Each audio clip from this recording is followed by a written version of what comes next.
Hello, I'm Lucy, welcome back. I need to start off today's video with a little bit of an apology.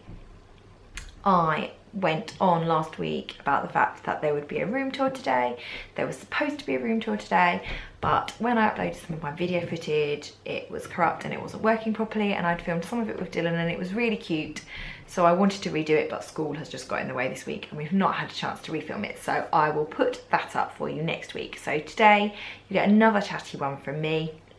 What I decided I would do is I saw on one of my friends' channels, SJ, who you should check out if you haven't already, she did a vlog called The Mum Tag.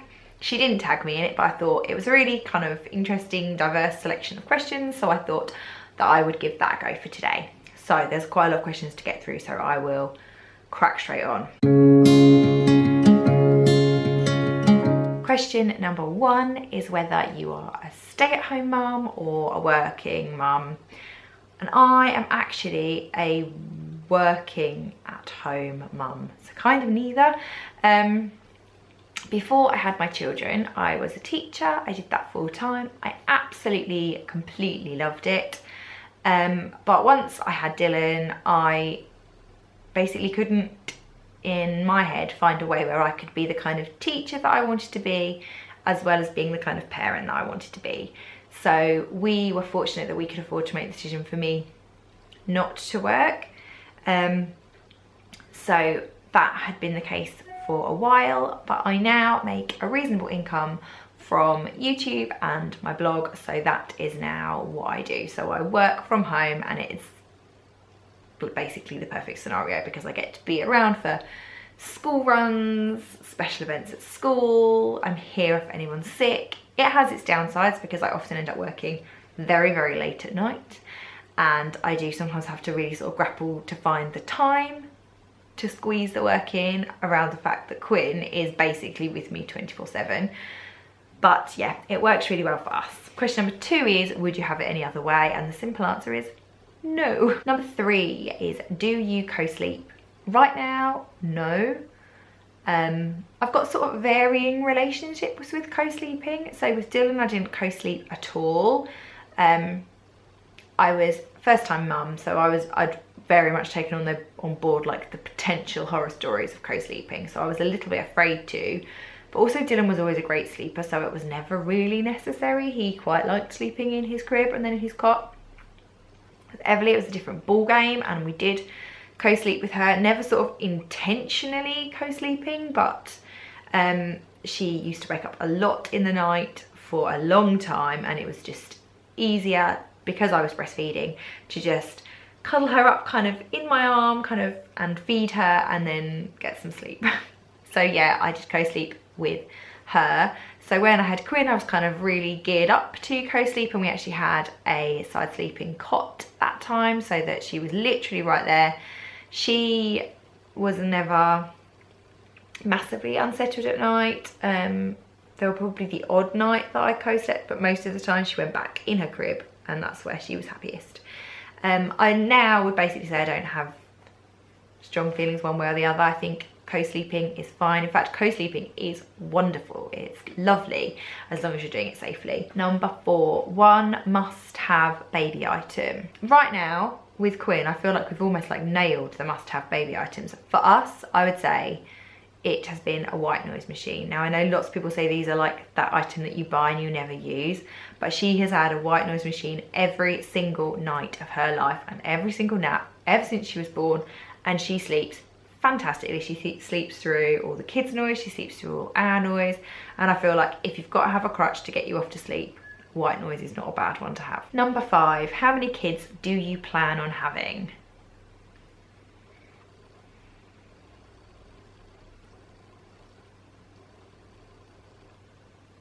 Up until, well, when I was younger, I always said I wanted 4 children.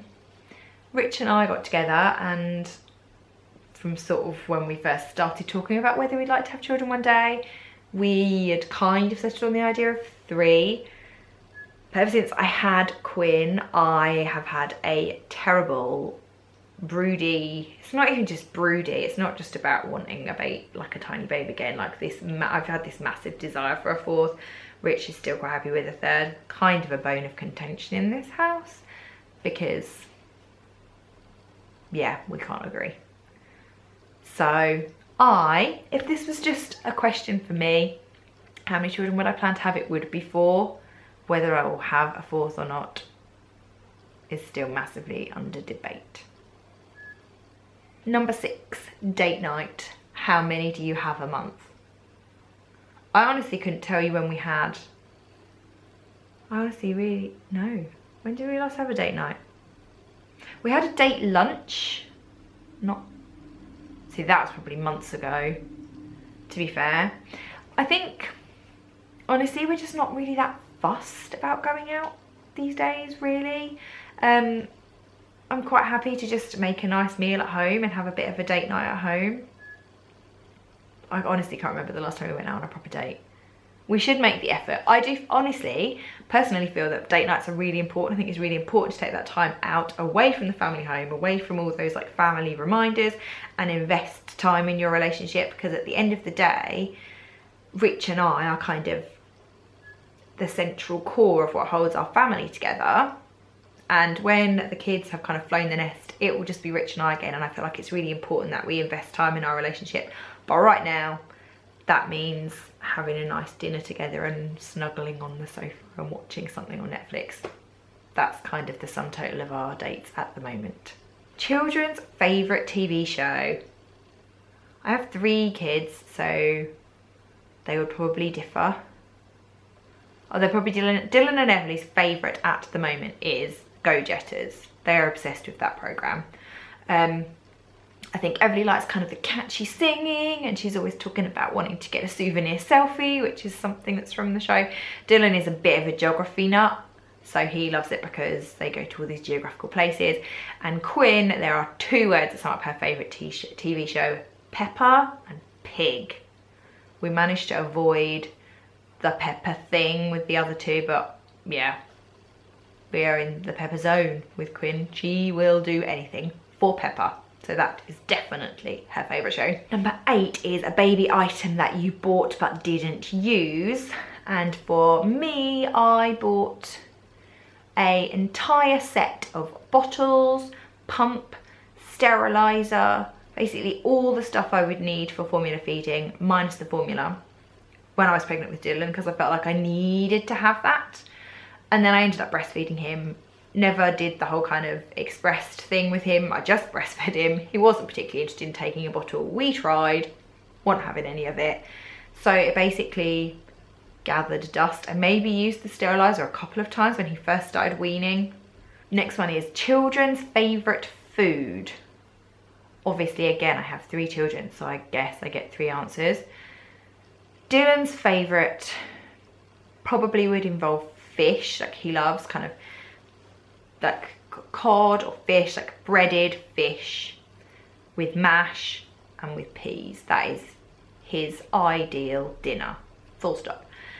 Emily loves pasta bolognese. We don't do spaghetti bolognese because it is too messy, so we do bolognese with like penne pasta. That's her favourite. And Quinn loves peas. She, honestly, if I want to eat my dinner in peace, a bowl of peas is the way that I do it. So she absolutely loves peas, so any dinner that has peas on it is a winner. And she loves strawberries, to the point where she goes hilariously giddy at the sight of a punnet of strawberries. Number 10, how many cars? We have 2 cars, although Rich's car is a work car, so it is our car, but we don't own it. Does that make sense? So we're a 2-car family. In fact, most of the time, despite that we have 2 cars, 1 car is normally sat on our driveway because Rich tends to walk to the station to get to work.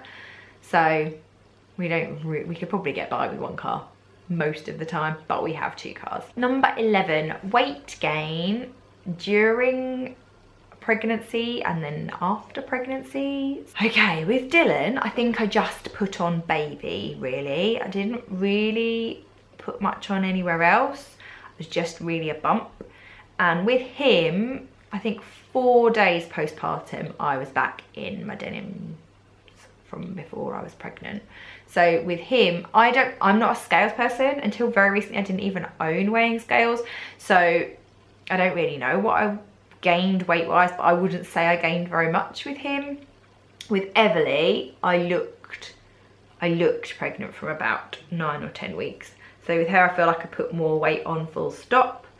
Like I said, I don't know how much. And with her, because I had 2 kids at home when she was a baby, I was not particularly fast about kind of shaking it off straight away. So I held on to a little bit of weight after she was born. And then I went on a massive fitness thing and I got way back down to what I was before Dylan. And then I fell pregnant with Quinn. And now I'm not back to where I was before I had Quinn, but I was probably down at my lowest right before I had Quinn, but I kind of feel like I'm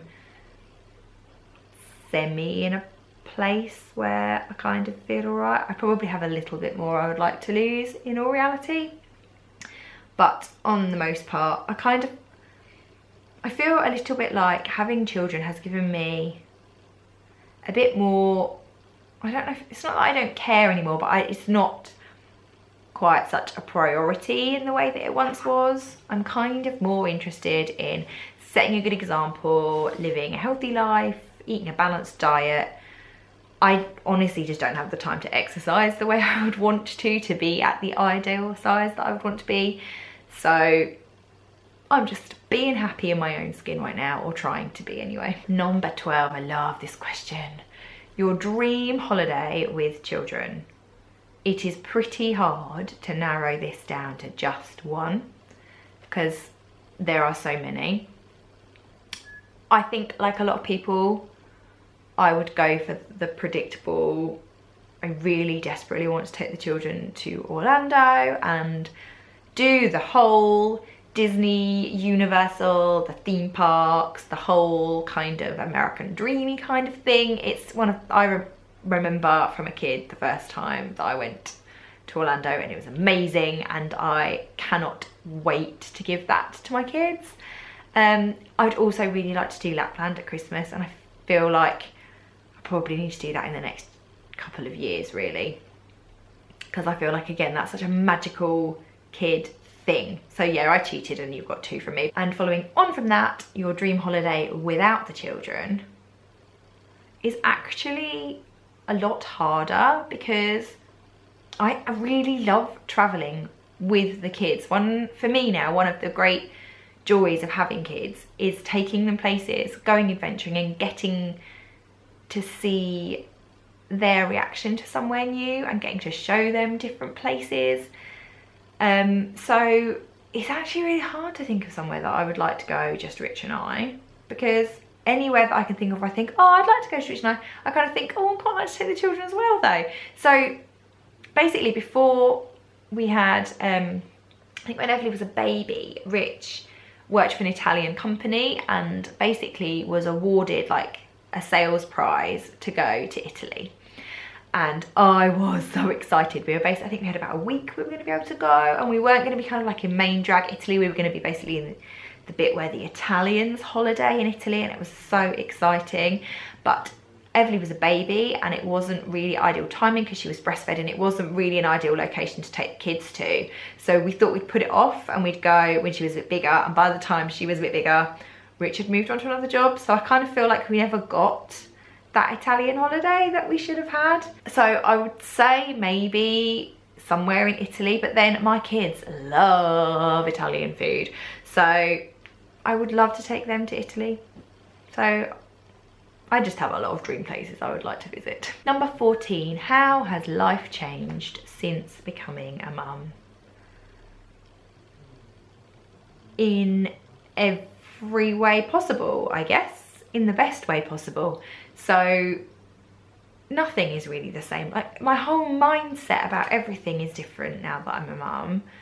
I worry more about everything, and I'm more anxious about things because I don't just have myself to worry about anymore. I've got people relying on me, so I am more anxious. But then at the same time, I think I'm much more relaxed, and I think I'm much more inclined to kind of like the simple things in life and to just find joy and beauty and happiness in the really simple, ordinary things about life that I perhaps didn't do so much before. It has changed everything. It's, you know, before I had children, I worked full time, and now I'm at home full time. Before I had children, it was kind of all about Rich and I, and now we kind of almost have to schedule the time to have time to focus on Rich and I. But none of that is bad. Like, everything's changed, and I was very, very happy with my life before, and I'm very, very happy with my life now. It's changed, but it changed not in a bad way, it's just different, and it's amazing. Number 15 is it makes my heart melt to see ... So it makes my heart melt to see my kids together. When I was pregnant the second time, the thing I was obsessed about through that whole pregnancy was the moment I got to see my 2 children, not just one child. There was this thing about this, like, plural children together. I couldn't wait to see them together, and it has honestly been my favourite part about parenthood, is seeing the gift that I've given them with each other. There is also something about that whole collective thing of they are ours, they are our children, those 3, and they share something very special. They share something with us, they share something that's very separate of us. But yeah, that sibling bond between them is always something that's kind of obsessed me, and it just completely makes me melt when I see them be doing something cute together. So playing Legos or walking around hand in hand, all that stuff, oh my god, it makes me all gooey inside. Where do you shop for your kids? Now, I'm guessing this question is getting at clothes and not food, because that wouldn't be very interesting. So the places that I shop for clothes for my kids, mainly Gap, Next, buy quite a lot of stuff from Frugy, a little bit of stuff from Boden, like Mini Boden. That's about it, really. I have bits and pieces that I pick up from M&S and bits and pieces I pick up from the supermarket, but mainly my kids tend to be head to toe in Gap, Next or Frugy. Number 17 is your fave makeup / skincare / beauty product. I feel like this could be a vlog in its own right. In fact, maybe that's given me an idea for another week.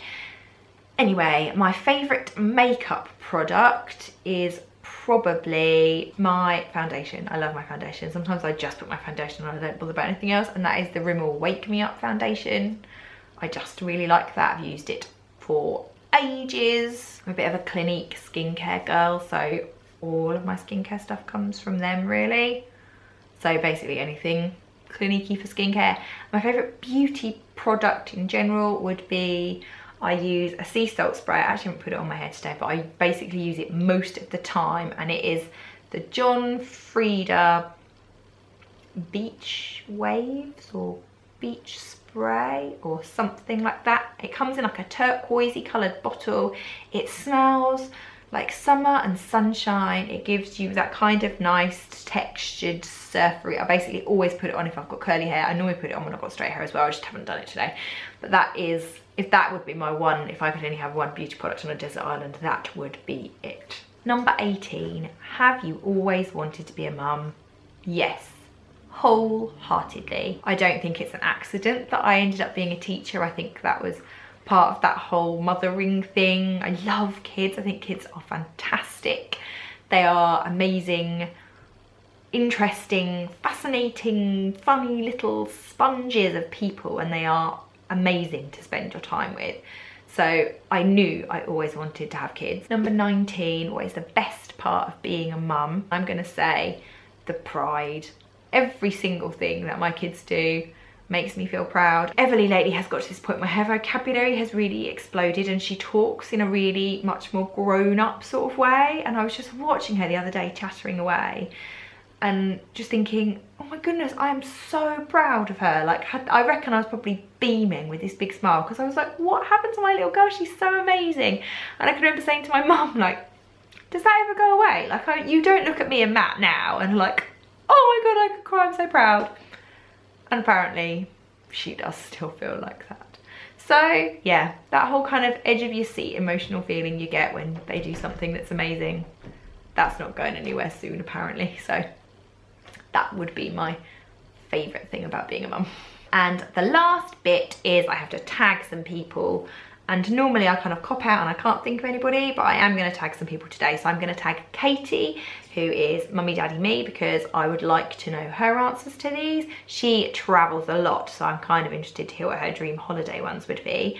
I'm going to tag my friend Charlotte, because I love seeing her chat about all these sorts of things. And I'm also going to tag my friend Jenny, because yeah, I would like to hear what her take is. Again, I really kind of want to know what people's answers to the travel thing are. And also I really want to hear their best like beauty skincare product, particularly Charlotte. She's very good with the whole makeup thing. So yeah, I'm going to tag those 3 girls, and anyone else who is watching that fancies giving this a go. It was quite good fun. So if I haven't tagged you and you want to do it and you have done it, let me know in the comments and I will check your video out when I get a chance. I will see you again next week. There'll be a weekend vlog on Wednesday, and then you'll get another chatty video from me on Friday. This time it will be that room tour, I promise. I'm gonna check my files straight away this time so they're not corrupt. So make sure you're subscribed so you do not miss those, and I will see you next time. Bye.